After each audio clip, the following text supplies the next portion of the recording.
अस्सलामुअलैकुम। न्यूज़ से मैं हूं सलमान कियानी। नाज़रीन, इस वक्त सऊदीया, तुर्किया और पाकिस्तान का दिफाई मुआहिदा ज़बान ज़द-ए-आम है।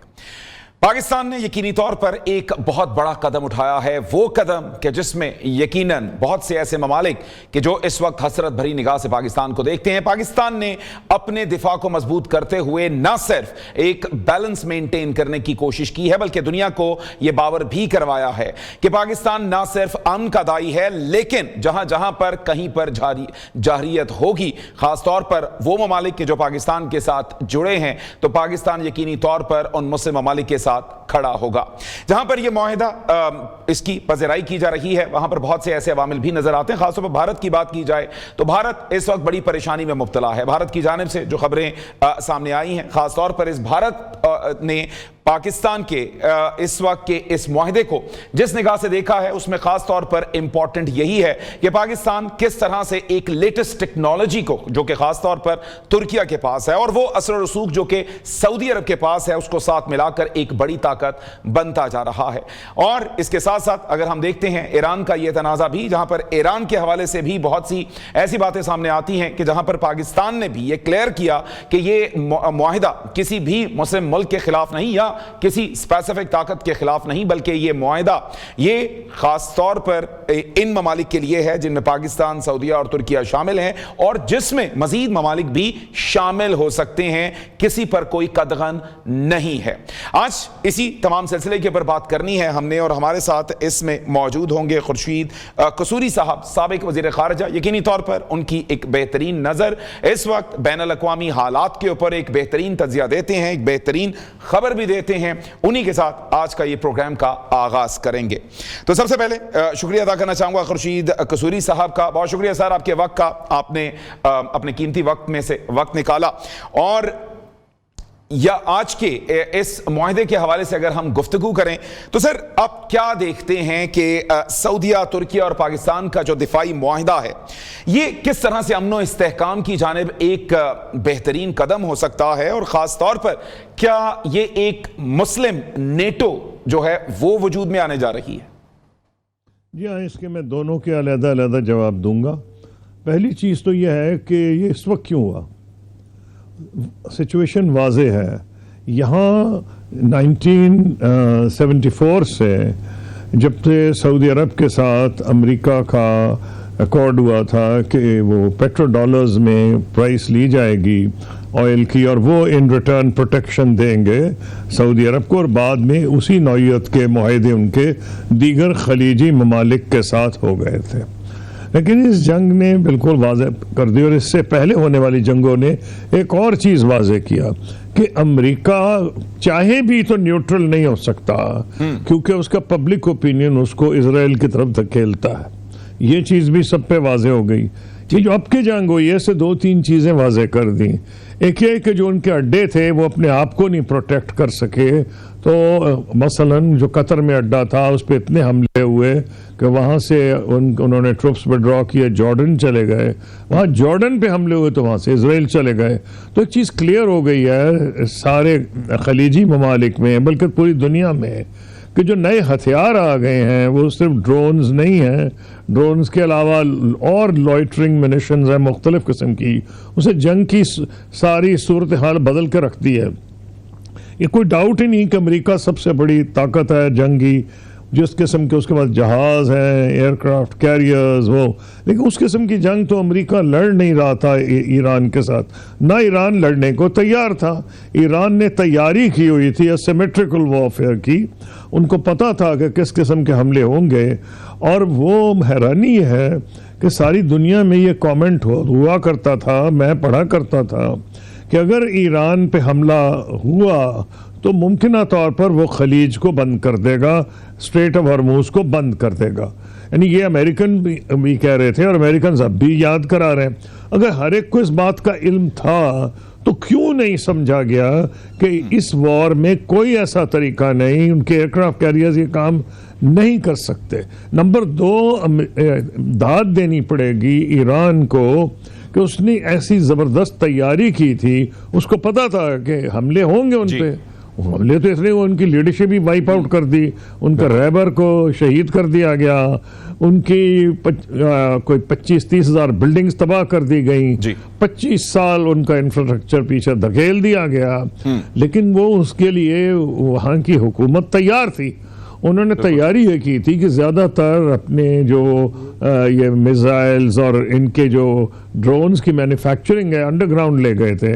उनको ये भी अंदाज़ा था कि अमेरिका हमला करेगा। कुछ उन्होंने डिकॉयज रखे थे जो असल में नहीं थे उनके वो लॉन्चिंग पैड्स, लेकिन आसमान से ऐसे ही नज़र आता था।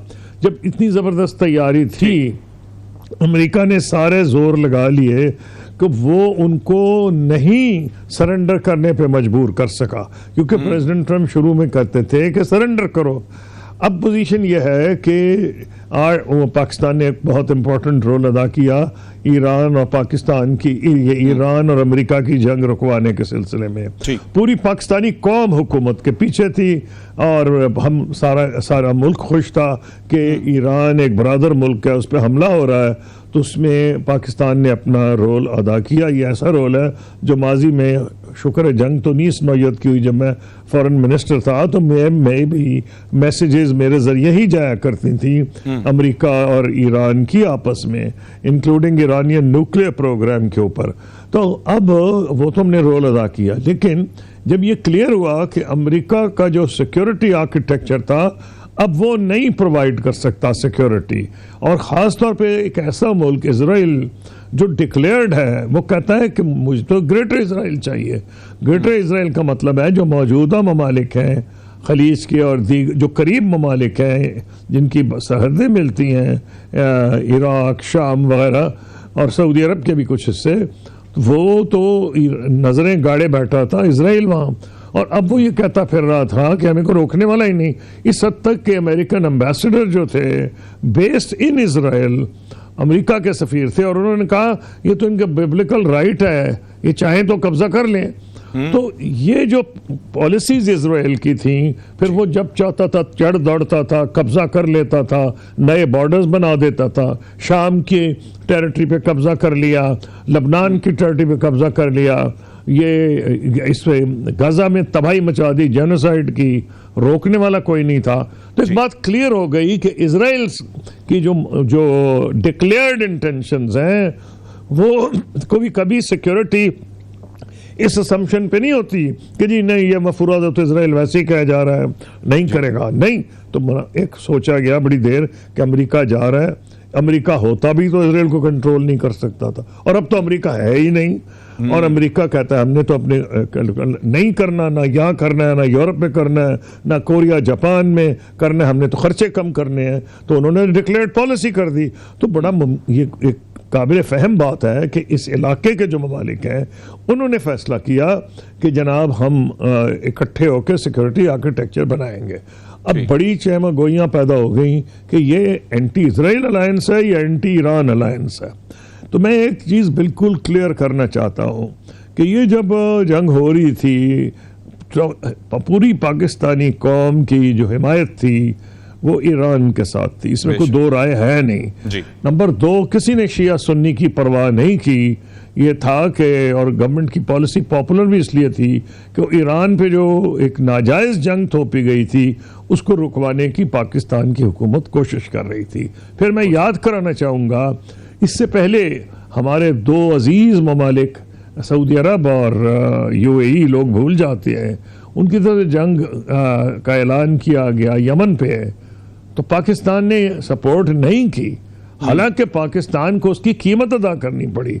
और यूएई ने तो बहुत गुस्से का भी इजहार किया था उस वक्त, ये 2-3 साल पुरानी बात है।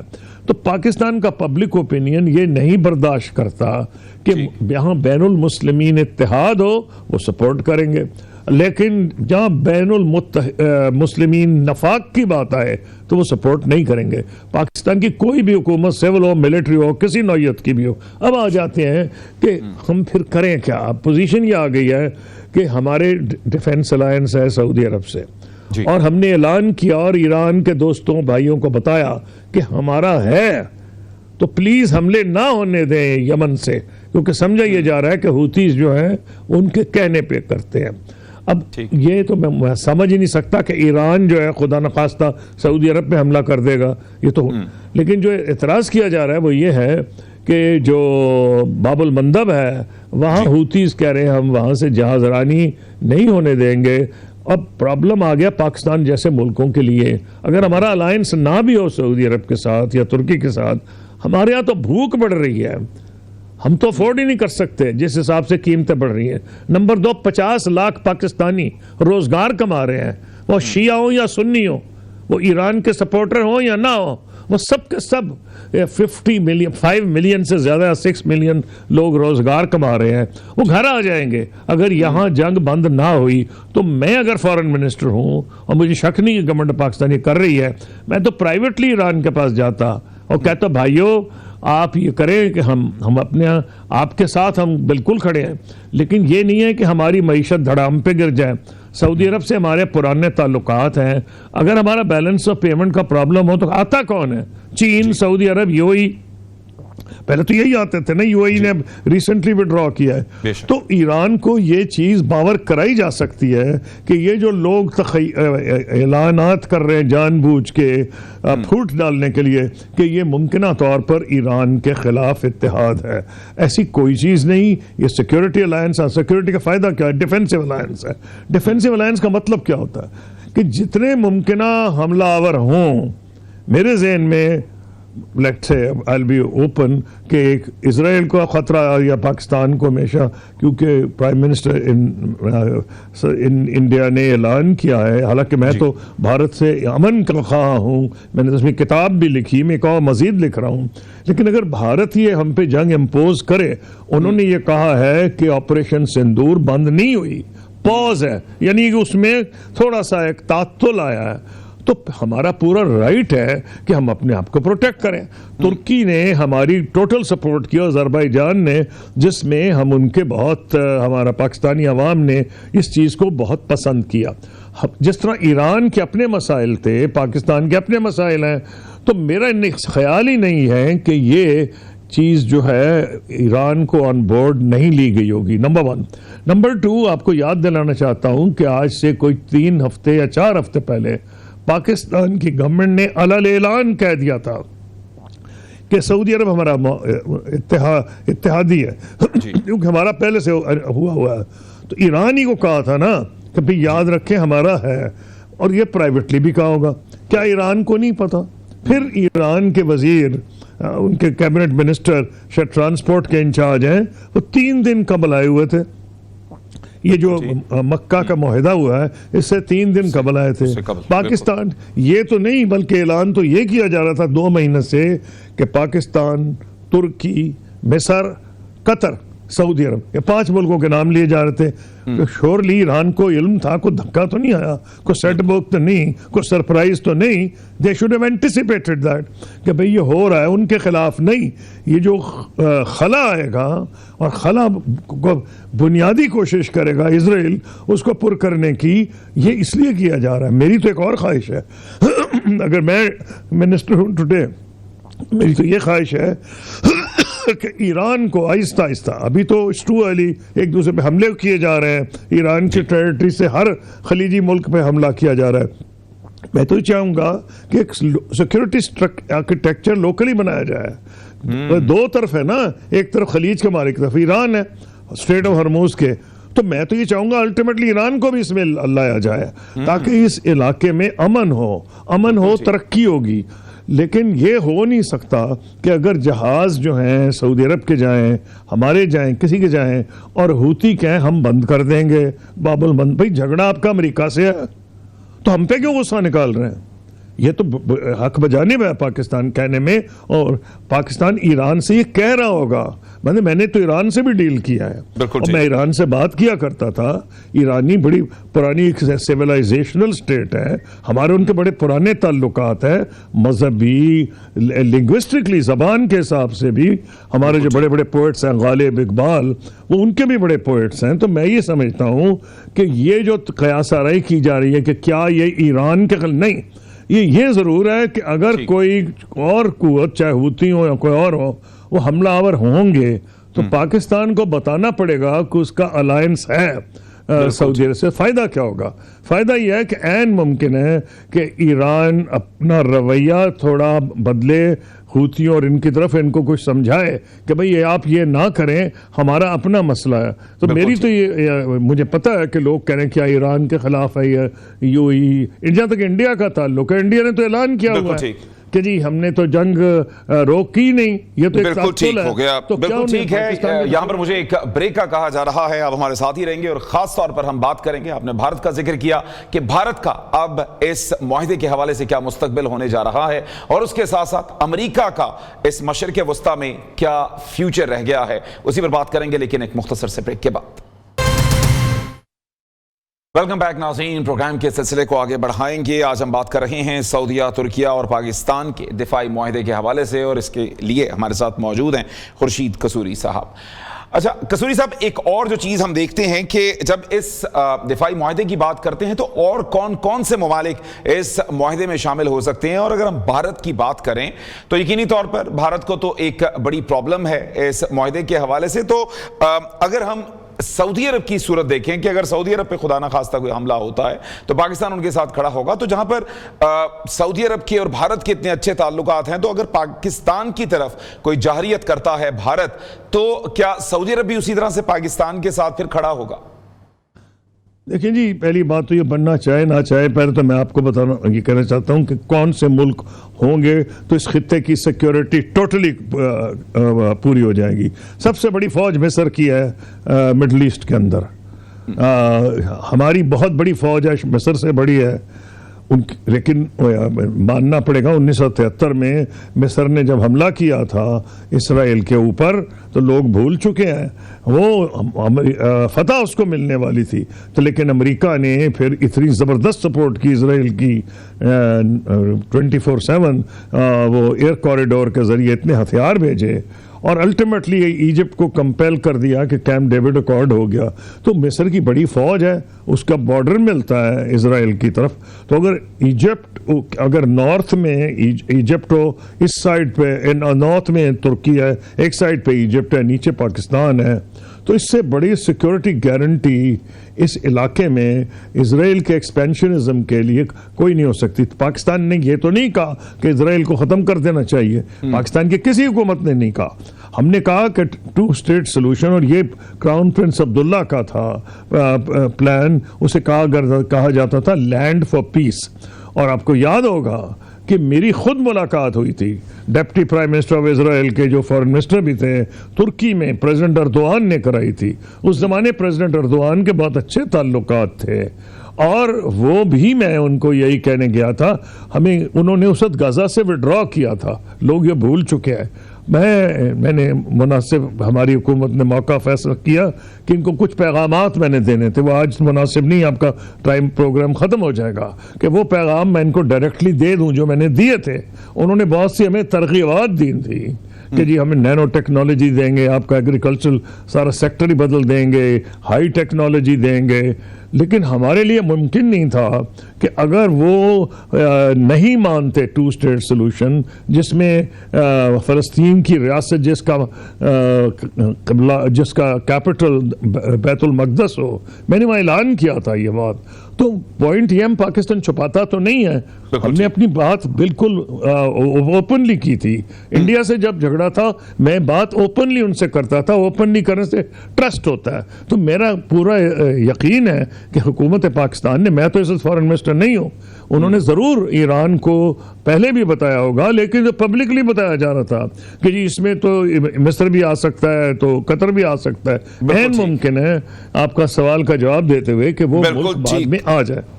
चलें ठीक, भारत के हवाले से हम बात कर रहे थे कि भारत जो है जब पाकिस्तान के खिलाफ वो खड़ा हो तो फिर सऊदी अरब किस तरह से वो स्टांस लेगा, सऊदी अरब किस तरह से इस तमाम सूरत हाल को देखेगा?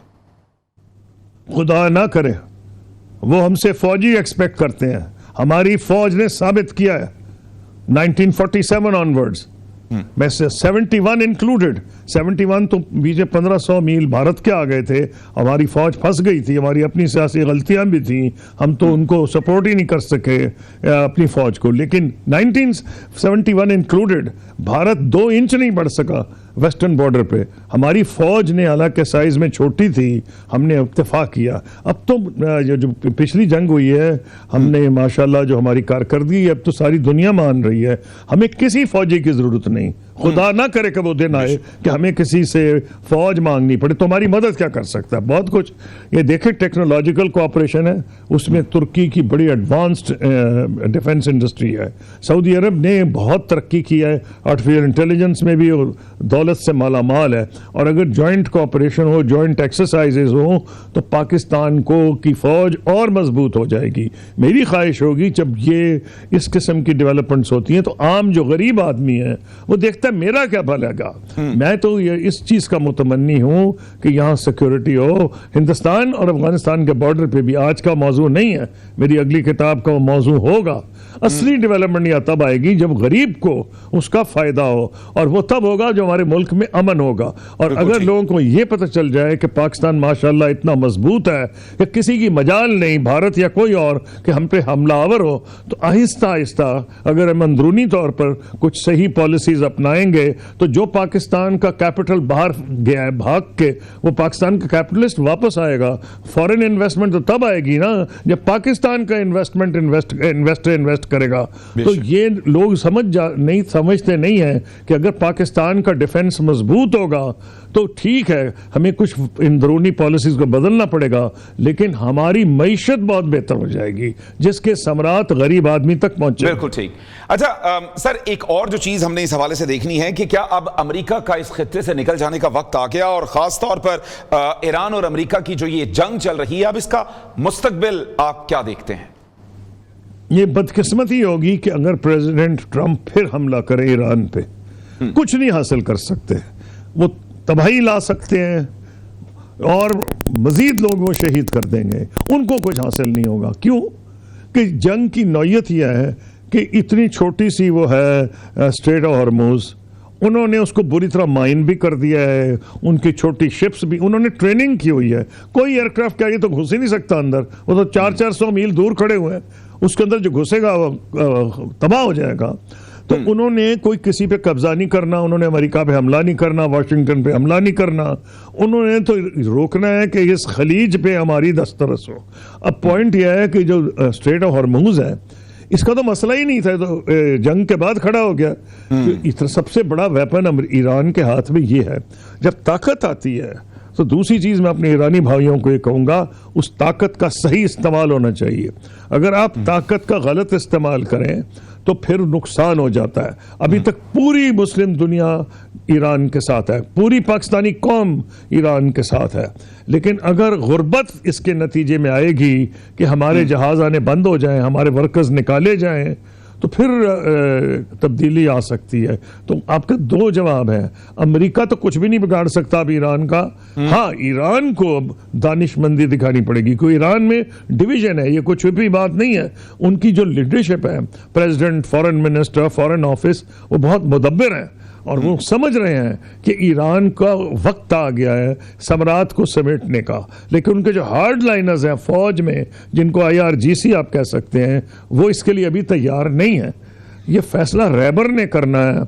मेरी ख्वाहिश है कि वो फैसला ऐसा करें जिसमें इस खित्ते में भी अमन आ जाए और ईरान के आवाम का भला हो, और वहाँ जो मईशत है वो जो है तरक्की पजीर हो जाए। बिल्कुल ठीक। अच्छा, यहां पर एक और कसूरी साहब इंपॉर्टेंट चीज नजर आती है, यूएई ने, हमने देखा कि इस तमाम जब जंग हुई और जिस तरह से उसने अपने आप को एक डिस्टेंस पे ले जाने की कोशिशें की, तब क्या समझते हैं कि इस मुआहदे के बाद यूएई की क्या पोजीशन होनी चाहिए? क्या उसको भी अब इस मुआहदे की जानिब आना चाहिए?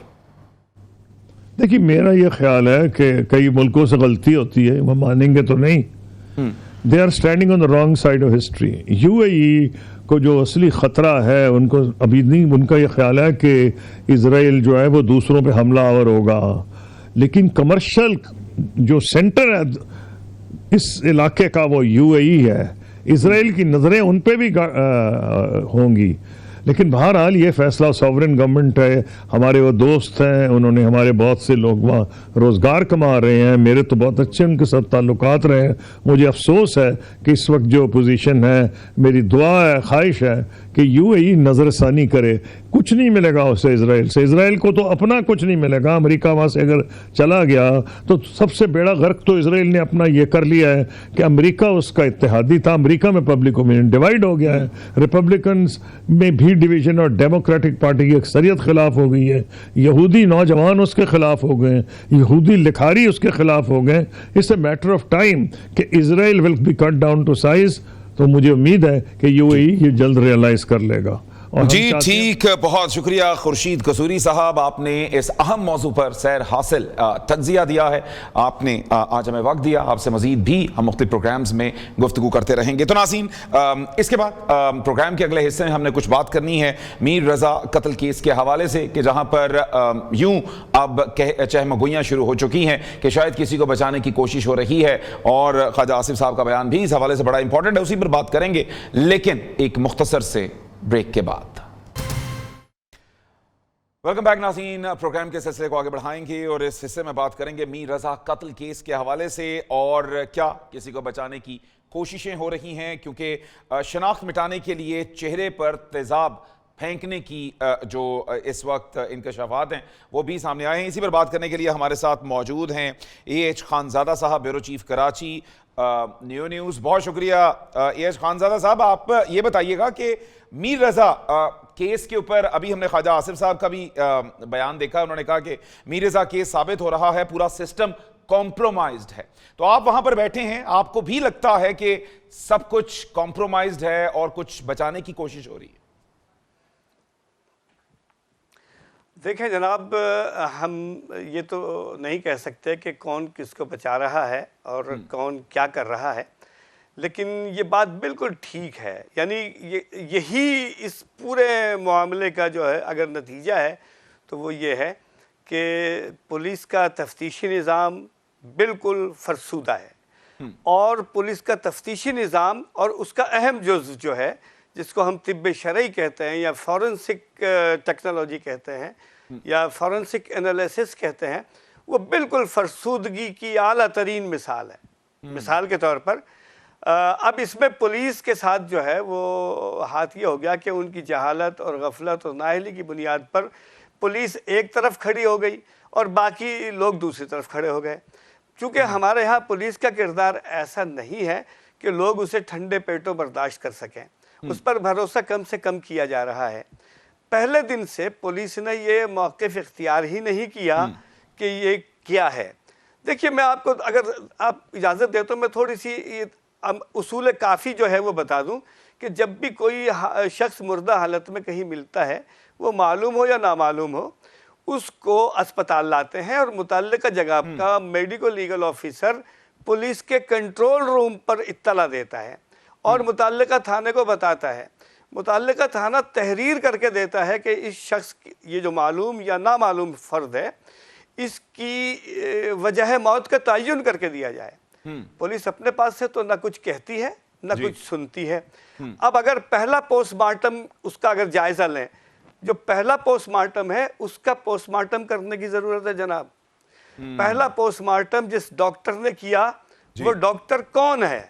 बिल्कुल ठीक। उसने किसके कहने पर ये पोस्टमार्टम लिखा, किसके कहने पर ये पोस्टमार्टम किया भी कि नहीं किया? बिल्कुल। अच्छा, उस पोस्टमार्टम में अगर कोई खामी थी, उस पोस्टमार्टम में अगर कोई लकूना था, कोई कमी थी, कोई कोताही थी, तो उसकी जिम्मेदार कौन है? उस कमी कोताही का जिम्मेदार एडिशनल पुलिस सर्जन जिला अस्पताल है। और एडिशनल पुलिस सर्जन जिला अस्पताल कौन है? आपको ये सुन के हैरत होगी कि जिस खातून जो पुलिस सर्जन के तौर पर जिसने एतराज़ किए हैं, उसकी असल पोस्टिंग तो एडिशनल पुलिस सर्जन जिला है। यानी अगर पहला पोस्टमार्टम जिसने इस कत्ल और ख़ुदकुशी के दरमियान इस सारे मामले को इबाम बना के पेश किया और इसमें लंबी लंबी सदाएं लगाना शुरू कर दी, वो पहला पोस्टमार्टम है ना। उस पहले पोस्टमार्टम का पोस्टमार्टम हम इसीलिए करना चाह रहे हैं ताकि असल सूरत हाल लोगों के सामने आ जाए। बिल्कुल। अच्छा, अब डॉक्टर जो पुलिस सर्जन है वो अगर अपने MLO से पूछ लेती कि भाई तुमने ये गलती की है, ये गलती की है, ये गलती की है, तो भद नहीं उड़ती। और लेकिन तफ्तीश एक लेकिन सही रुख एएच पे खान मुतय्यन साहब, हो जाती। आपको कथा कलामी की माजरत, क्या ये गलती थी? क्योंकि उसको खुदकुशी साबित कर देना और अब जो पोस्टमार्टम हुआ है वो तो एक बिल्कुल ही एक मुख्तलिफ रिपोर्ट है। नहीं नहीं नहीं नहीं नहीं नहीं सर, साबित नहीं किया था ना। देखिए, पोस्टमार्टम में वजह मौत का जो तयन है, जो पहला पोस्टमार्टम है उसमें वजह मौत का तयन जो है वो खुदकुशी नहीं लिखा हुआ है। पहले पोस्टमार्टम में वजह मौत का तयन जो है वो खून ज्यादा बह जाना, और खून ज्यादा बह जाने का सबब यह है कि एक गोली लगी है जो सीने में लगी है, कमर से निकल गई है। ये जो गलती है, ये जो कोताही है, या जो नाअहली है, या जानबूझकर जो कुछ भी है, हम इसको ये डिफेंड नहीं कर रहे, वो मेडिको लीगल ऑफिसर ने की है और उसकी बाजपुर्स करने की जिम्मेदारी एडिशनल पुलिस सर्जन जिला अस्पताल की है। और एडिशनल पुलिस सर्जन वही है जिसके पास एडहॉक चार्ज है पुलिस सर्जन का। तो अगर ये घर ही घर में कहानी ठीक हो जाती, इस गलती को, इस कोताही को, इस नाअहली को ठीक कर लिया जाता, तो एक और पॉइंट भी यही कि चेहरे पर तेजाब फेंका गया, हाथों पर भी तेजाब के जो निशानात है वो पाए गए हैं। तो तेजाब वहां हम आते हैं जी, वहां हम आते हैं। देखिए, पहले पोस्टमार्टम में जो कोताही हुई, जो गलत, हम उसे तीनों चारों चीजों का जो तफ्तीश है वो इम्कानात का नाम है। ये भी हो सकता है, ये भी हो सकता है, ये भी हो सकता है, फिर उसको मजीद वो करते हैं जी। पहले पोस्टमार्टम की गलतियों के नतीजे में अगर एडिशनल पुलिस सर्जन जिला अस्पताल अपने मातहत अमले की गलती, कोताही, नाअहली, उसे कुछ भी नाम दिया जा सकता है, या मिली भगत, उसे कुछ भी नाम दिया जा सकता है, उसको अगर चेक कर लेती तो ये मरहला यहां तक नहीं आता। अच्छा, फिर नाश का पोस्टमार्टम हुआ, दोबारा कब्र कुशाई हुई, और कब्र कुशाई के नतीजे में बहुत बड़ी बड़ी लंबी लंबी आवाज़ें सुनी गई, सदाएं बुलंद हुई, और उसमें मीडिया हाउस और रिपोर्टर और ये हमारे बहुत सारे लोग इस बात से वाकिफ़ नहीं है कि पुलिस का तफ्तीशी निज़ाम क्या है। उन्हें इस बात की भी समझ नहीं है कि तिब्ब शरई का जो मुरव्विजा निज़ाम क्या है। मैं एक सवाल करना चाहता हूँ कि जिस पुलिस सर्जन ने जिस कत्ल को हम डिस्कस कर रहे हैं जी, उस कत्ल पे 14 नुकात का एतराज़ात किए, वो एतराज़ात कहाँ करने चाहिए थे उन्हें? वो एतराज़ात अपने डिपार्टमेंट को करने चाहिए थे या मीडिया पे करने चाहिए थे? अपने डिपार्टमेंट, अगर वो अपने डिपार्टमेंट पर एतराज़ करती तो वो मामला ठीक किया जा सकता था। हम ये समझते हैं कि ये केस जो है वो मिसहैंडल हो गया, लोगों की अना की भेंट चढ़ गया है। ये जो फर्रुख रजा जो है, ये जो मीर रजा जो है, ये एक नौजवान था, ये जान की बाजी हार गया।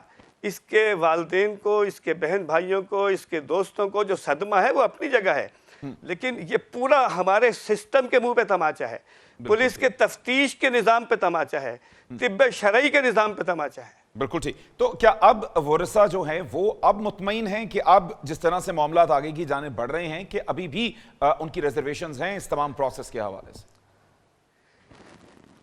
देखिए, मेरा ये ख्याल है, जिस तरह वरसा ने इसको मीडिया पर आकर जिस तहम्मुल के साथ उन्होंने ये बयान किया कि जी वो अब ऐसा महसूस होता है कि वो मुतमईन है, दूसरी जानिब पुलिस ने भी अपने रवैये में खासी लचक पैदा की है। यानी वो, हम उसे लचक इसलिए कह रहे हैं कि पुलिस का जो रवैया था मामूल के मुताबिक, अब वो गैर मामूली रवैया हो गया है। पुलिस ने तफ्तीशी टीम को तब्दील कर दिया है। पुलिस ने SHO गुलिस्तान जौहर को, जिसकी सरबराही में, जिसकी सरपरस्ती में ये सारा मामला पहले मिसहैंडल हुआ था, उसको मुअत्तल करके उसके ओहदे में तनज़्ज़ुली कर दी है। अच्छा, अब कहने को तो 100 बातें हैं।